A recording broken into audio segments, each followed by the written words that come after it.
مساء الخير يا دكتور. أنا حبيت بنت كانت متربية أصلا في أسرة مفككة كلها من زمان، بس أنا حبيتها وعشقتها، وهي ما كانتش راضية أصلا نتجوز في الأول. ويوم ما رضيت حرفيا أنا فرشت الأرض ورد تحت رجلها. عملت المستحيل بجد عشان تفضل مبسوطة وتنسى حياتها الأولانية مع أهلها خالص. سافرت واتغربت وشقيت عشان أوفر لهم عيشة أحسن. اشتريت لها بيت في كومباوند بالتقسيط، ما كانتش تحلم أصلا تمشي من قدام الكومباوند أصلا من بره. كنت مأمنها طبعا على كل حاجة، وببعت لها فلوسي كلها في حسابها أول بأول. الدنيا كمان معاها أولادي يعني، ومراتي وأمي على أولادي وولادي معاها، فتمام. الدنيا أمان يعني.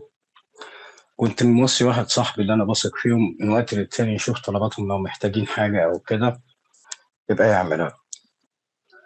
وأول ما جيت أنزل بقى عشان أرجع بيتي ودنيتي وحياتي، لقيتك بتقول لي عايزين نتطلق. طبعا أنا اتجنن. إزاي وليه أصلا؟ ما قصرتش في حاجة. طبعا رفضت طبعا في الاول كل الكلام ده كله لحد ما قالت لي لا، اصل انا بحب صاحبك. وهنا كانت الصدمه بقى. طبعا كل اللي انا قلته لها انا هاجي اقتلك، وفعليا وحرفيا انا كنت نازل فعلا اقتلها.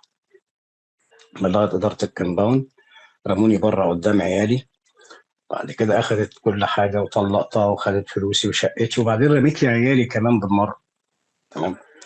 وهي وصاحبي دلوقتي عايشين بيتمتعوا بفلوسي وبشقايه، وانا قاعد باولادي. هموت.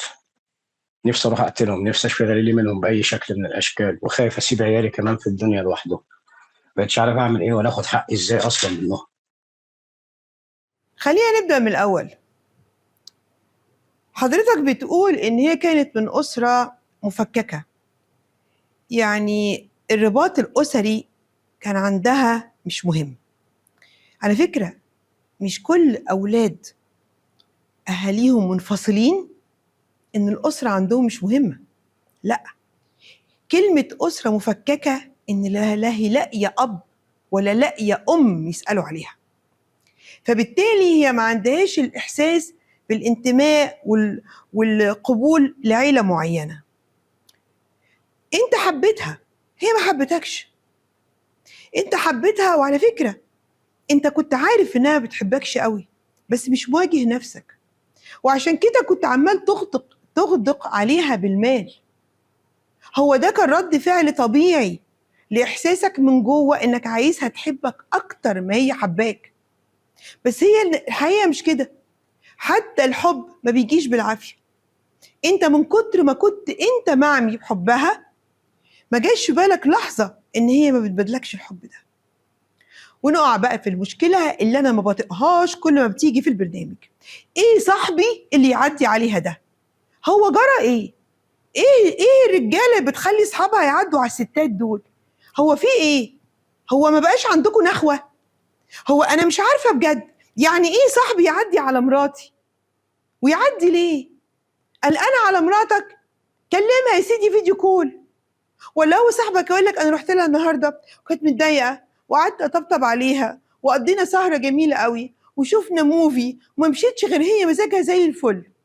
ده اللي انت عايزه من صاحبك؟ فهو طبيعي تصرفاتك كلها غير سليمه. وعلى فكره، موضوع صاحبك ده يمكن هو اللي قلل احساسي بالتعاطف معاك. خلي صاحبك ينفعك بقى. طول ما انتم بتتخلوا عن رجولتكم، ما تنتظروش ان الستات يبقى عندها اي نوع من المروة.